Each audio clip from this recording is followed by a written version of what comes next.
Estamos voltando do intervalo WW. Conosco agora Carlos Frederico Coelho, professor de Relações Internacionais da PUC-Rio e da Escola de Comando Estado-Maior do Exército, AECEM.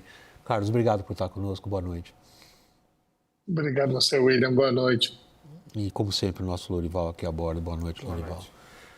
Poucos dias depois de Donald Trump, agora desembarcou lá Vladimir Putin, lá em Pequim. Novas reuniões com o grande velho amigo Xi Jinping. Entre o que se estima que serão assuntos importantes, estão enumerados: energia e aliança entre os dois países. Confira. Essa é a 25ª visita de Putin à China ao longo dos diversos mandatos como presidente e primeiro-ministro da Rússia. Desde então, ele estreitou os laços com Pequim, tanto no aspecto comercial quanto no âmbito militar e diplomático. Com o início da guerra na Ucrânia, o comércio entre os dois países e o número de exercícios militares conjuntos cresceram. Os dados são do Instituto Mercator de Estudos sobre a China. Antes da viagem, Putin deixou uma mensagem elogiando as relações, dizendo que a ligação entre os dois países é sem precedentes. O encontro terá como pauta a cooperação nas áreas de energia, comércio e segurança. A China é o principal comprador do petróleo russo, algo que pode se expandir diante do conflito entre Estados Unidos e Irã. Isso ajuda a financiar o custoso esforço de guerra de Putin na Ucrânia. A situação nesse fronte está complicada, com poucos ganhos territoriais recentes e um alto número de soldados mortos.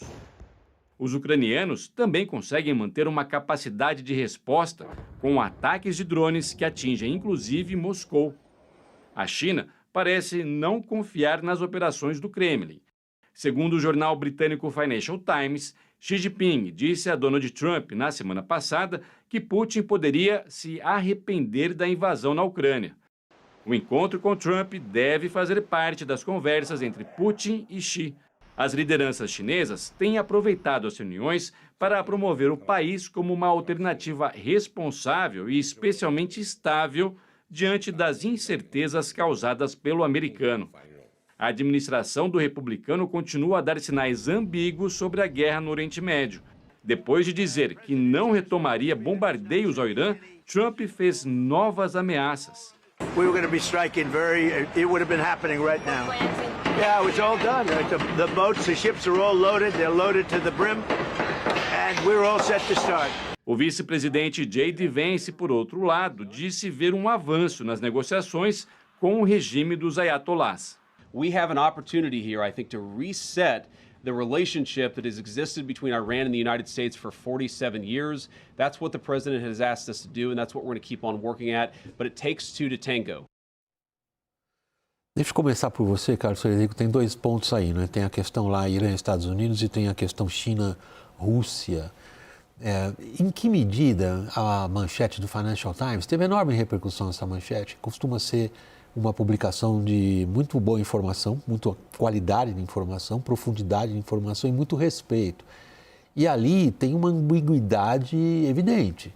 Xi teria dito a Trump que o Putin ainda se arrepende de ter invadido a Ucrânia?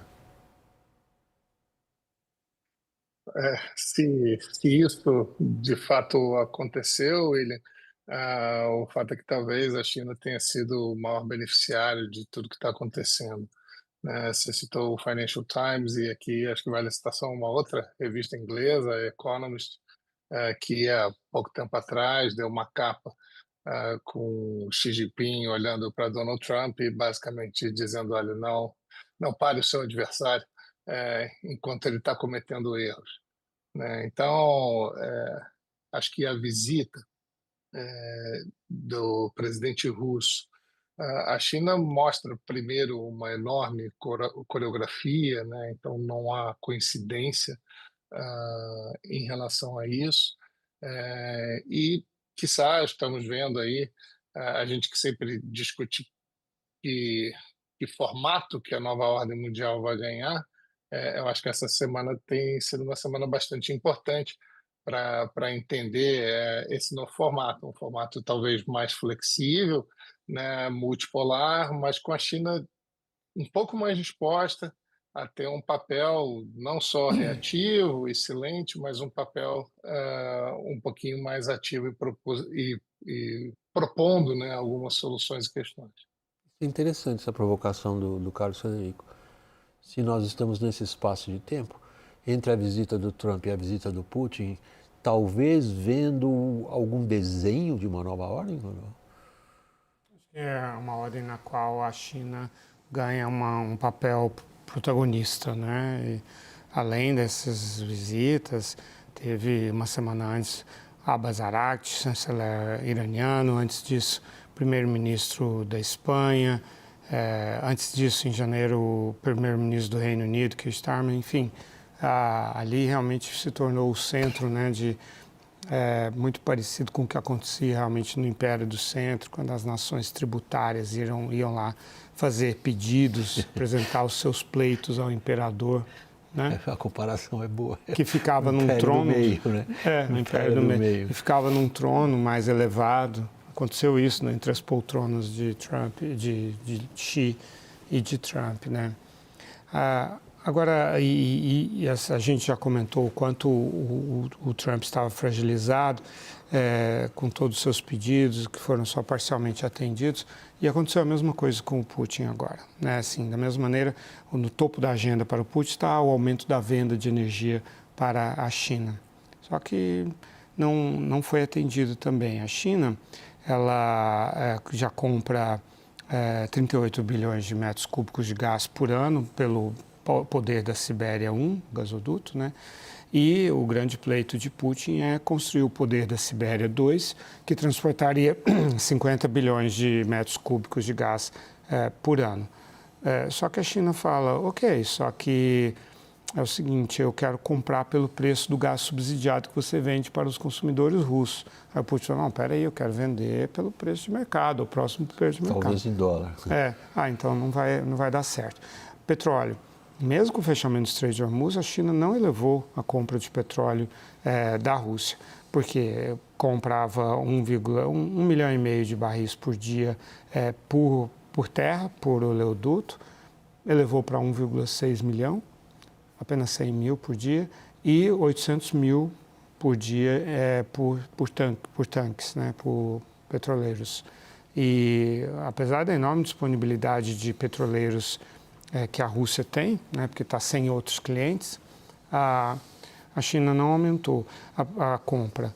Em parte porque a China tem 1,5 bilhão de estoque de barris. Isso dá para 93 dias. A China consome 16 milhões de barris por dia, sem considerar que ela produz 5 milhões por dia. Então, ela importa 11 milhões.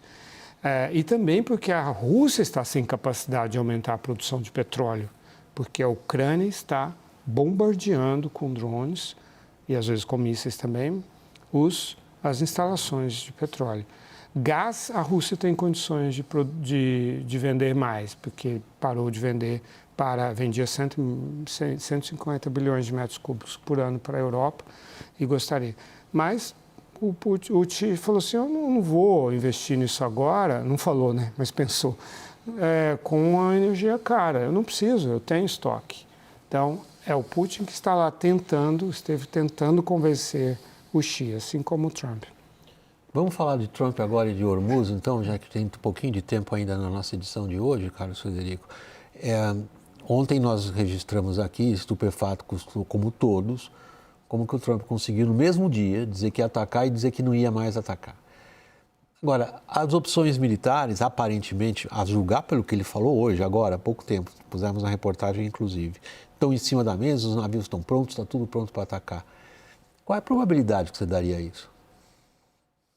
Acho baixíssima, né? E eu vou dar um passo atrás para voltar em China, mas eu volto aqui para Hormuz, tá, William? E eu acho que isso justifica o porquê que todo mundo está indo para a China. A China não está escolhendo lados, né? Na verdade, o Xi é o lado para onde todos os outros estão indo, por conta dessa imprevisibilidade, que parece, às vezes, na conversa, na análise de relações internacionais, pode parecer algo pueril, né? Quando a gente está falando de armas, né? De hard power, Às vezes, quando a gente fala de credibilidade, as pessoas torcem o nariz e acham isso menor ou pouco importante, e a gente está enxergando qual o preço de ter um líder eh, absolutamente irresponsável e que não gera credibilidade naquilo que fala. Então, se você me pergunta qual a probabilidade, acho que desde que houve o cessar-fogo, que veio para gerar um espaço negocial para Trump dar vários passos para trás numa aventura que se mostrou desastrosa, que há muitas ameaças e nenhum ataque. E, por conta disso, quero crer que essas ameaças podem continuar aqui e ali, mas não enxergo um ataque só vai piorar as coisas. Né? Então, nesse sentido, eu hoje diria que é pouquíssimo provável. Agora, se a gente colocar nessa nossa conta, Lorival, a situação política doméstica interna para o Trump, ele acabou de ter, do ponto de vista dele, Trump, uma notícia importante. Um republicano que o criticava muito foi derrotado até com uma grande diferença, 10 pontos percentuais, por alguém que ele apoiou. Ou seja, a capacidade, a força que ele mantém, o controle que ele mantém em cima do Partido Republicano parece nesse instante inalterado. Isso é super importante. Os Estados Unidos estão fazendo primárias em 6 estados, né?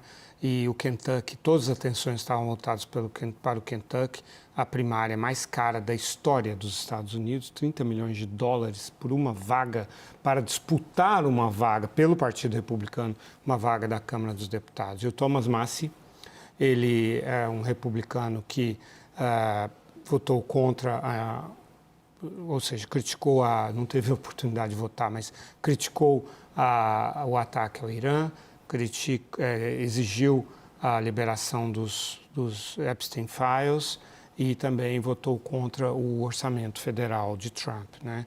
E isso que é 10% das votações, 90% ele votou a favor de Trump, mas 10% são o suficiente para ser cancelado pelo Trump. Pete Hegseth, secretário da Defesa, foi lá para o Kentucky fazer comício pelo opositor ao Thomas Massie, que venceu. Então, isso demonstra o seguinte, quer dizer, as pautas do Thomas Massie, desse desafiador aí, desse detrator de Trump, são as pautas do MAGA. Abertura dos Epstein Files, gastar menos, um Estado mais enxuto, mais racional, um orçamento mais equilibrado, e não entrar em endless wars, em guerras. Isso são as pautas do MAGA que o Trump lidera.